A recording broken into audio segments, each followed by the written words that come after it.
Most people struggle to create a winning Facebook ad because they don't actually know what they're targeting. You may have ripped some creatives in your work, now you're struggling to find a new winner, or maybe you tried creating your own ads but it flopped, although competitors run similar ads and they crush it. It's all because you don't actually understand what your ad was targeting. Understanding this fundamental concept is the difference between being a copy-paste marketer and a 100k per day brand. So in the next few minutes, I'm actually going to show you how to master these desires and restructure your ads so you can finally scale to those 100k days. So, first of all, what are desires? With every ad you target, knowingly or not, even if you rip someone or copy paste someone, each ad has an avatar you're targeting and a desire you're targeting as well. Avatar is just who you're targeting and desire is just what they want. You find your avatar already, but you need to know what you're going to target, right? So what is a desire? When millions of people quietly want the same thing, it's what we call a mass desire. Desires, per Eugene Schwartz, who wrote Breakthrough Advertising, cannot be created, but you can only channel the desire. Why is this?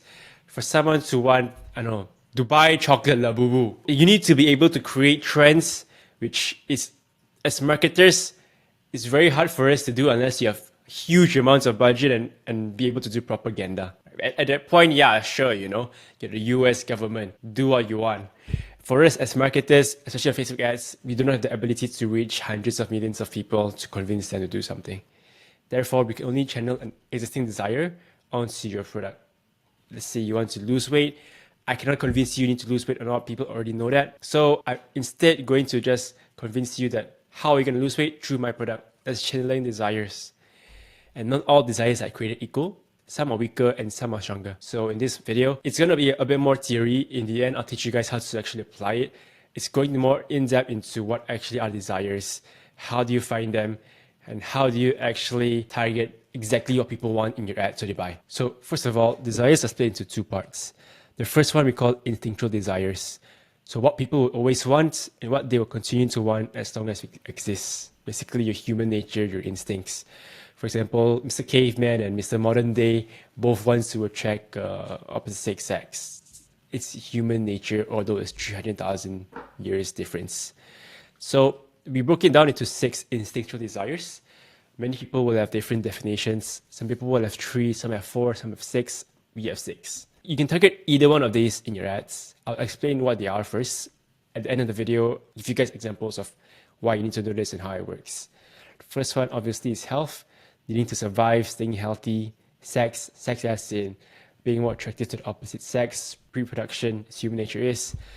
Status, feeling important, respected.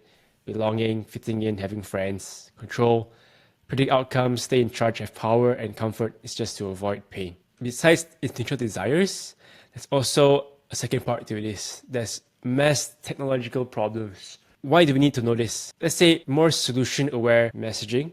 Or let's say you want to solve a problem. Problem is that, let's say you're selling those pheromone perfumes. People want to attract the opposite sex to feel more attractive. Let's say it's a more solution-aware, problem-aware messaging. You do this. But then also, what if you're targeting more product-aware messaging? Oh, everyone knows about these pheromone perfumes already. I don't need to tell you why it makes you more attractive. You know.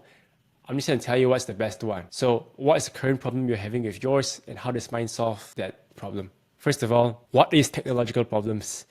Forces that technology keeps screwing up no matter how advanced it gets. TV reception was terrible, 1960s. Internet is bad now. Holograms in the future are going to lag as well. Even back then, caveman era, right? You invented wheels or fire, there was issues back then as well. If you create a better version of it that solves a specific problem with the product instead of the need that people want, instead of the instincts, that can work as well. In product specific, these technological problems, it's broken down into 6 parts. Complexity, overwhelm, fragility, maintenance, incompatibility, and obsolescence. Complexity, for example, if it's too hard to figure out, and you come out with an ad that just targets that product-aware messaging, hey, is your pheromone perfume too complex to figure out?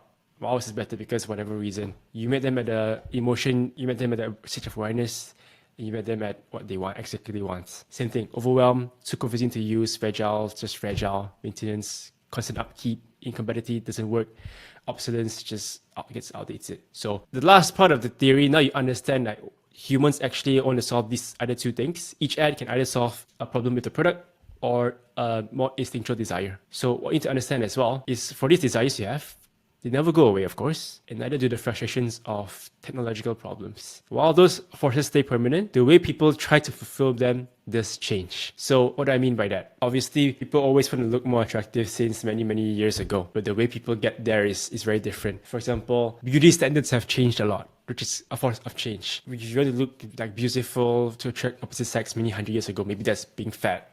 Now it's being skinny. Both want to achieve the same thing, but through different forces of change. So there's two forces of change. The first one is a style trend, which is the surface level fashions, aesthetics, or cultural looks of the moment that people use to express deeper, predominant desires, like the example I gave you with the weight loss one. Second one is mass education.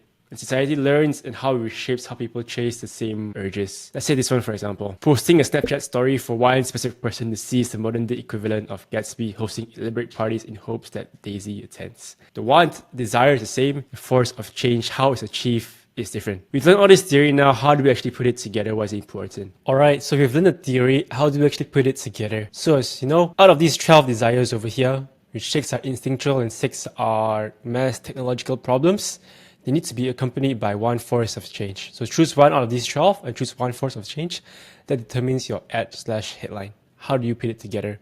So let's say for this one ad we want to create. From our research, it's going to be about mass education and mass instinct. The mass education is that research, you found out that people learn that collar pulling damages the trachea, and the mass instinct you want to target is health.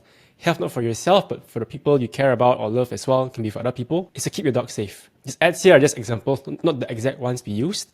The ad line we came up with from these two things is, why are you still choking your dog in 2025? This also became a winning ad that scaled to a few million a month. It's just educating your customers on how pulling can hurt the dog, thus rendering their old collars undesirable because of the new information that you covered. We chose one of the desires over here, and we chose one of the force of change. Why do people actually want to combine these two things? Because previously, we would tell someone, let's say the desire is just health to keep your dog safe. Go deeper beyond keeping your dog safe. What is the desire behind that? People will get too lost from that. They either go too deep, go too irrelevant, or they go too shallow. If you just say keep dog safe, that's too vague. What do people actually want? Why do they want to keep their dog safe? How do they want to keep their dog safe? Too vague. So we combine it with something people already know, mass education, which helps us be more specific in the headline and ads we make. So this helps you go deep down into what they actually want, into what their real desires are. So this is how we create a winning ad out of going deeper into the desires this way. Second example, mass education and mass tech problem. Let's say an ad like this. So the mass tech problem, which is the desire, is we found out we want to do product aware ads. Product aware being people already know about the similar dog collars. Issue people have with the dog collars is that it's not really compatible because not all dogs, it doesn't work with all dog body types. The education that people learn is that dogs easily slip out of regular harnesses. Instead of just saying, hey, it doesn't work for everyone, we want to go deeper into that to tell people how this can work for not just all body types, but it also works and ensures that the dogs don't slip out of the regular harnesses. So going a layer deeper into what people actually want, the headline we came up with is the harness Houdini can't escape. Through our research, we learned that smaller dog breeds escape their harness regularly. So we leverage an escape artist Houdini, which is a popular magician known for his escape acts, to give the idea that our dog harness is inescapable. So going deeper into targeting the problem. This is how we came up with another ad idea. And the last one here, style trend plus mass tech problem. Mass tech problem, again, existing issue someone already has with the similar product they tested out. So let's say it's too fragile, their dog collar keeps breaking. And everyone nowadays, based on the force of change, the only ones to buy built to last products are American made. Rich Wallet, for example, is a popular one, made to last, lifetime warranty, etc. So if that's what you know already, our headline will then be the last harness you'll ever buy. It combines people wanting to prevent their collars from breaking and the current style trend of wanting something built to last or last a lifetime. We target a problem in this niche, which dog collars will break constantly, following the common trend overall. If you're buying something to last, wanting to buy something American made or something that doesn't come from China. Ads could be something like this, right? Guaranteed for life or made in the USA. If you see Rich Wallet's ad as well, some of them are pretty simple, just product wallet and same claim as well. How do you get to it? Desire plus force of change, going deeper into it. So hopefully this training helps you go deeper down into what people actually want in your ad, which helps you then create more winning ads from it. Most people will write a headline and don't know why it works, but if you really understood why and what you're channeling, the desires, it actually helps you find more patterns in your ads so you can create more winning variations and test more efficiently. If you want to go deeper into things like this, see exactly how desires shift month by month, or how you can actually hunt for hidden desires in your market, we have hours upon hours of videos and content detailing the nature of desires in Evolve. Evolve is an elite consulting community for brand owners doing anywhere from 100K per month to over $10 million plus per month. We're in there daily, answering questions, breaking down what's working, what's not, and helping members troubleshoot whatever is holding them back. If that's something you think you benefit from, the link is down below. Check it out. Besides that, always remember to take action.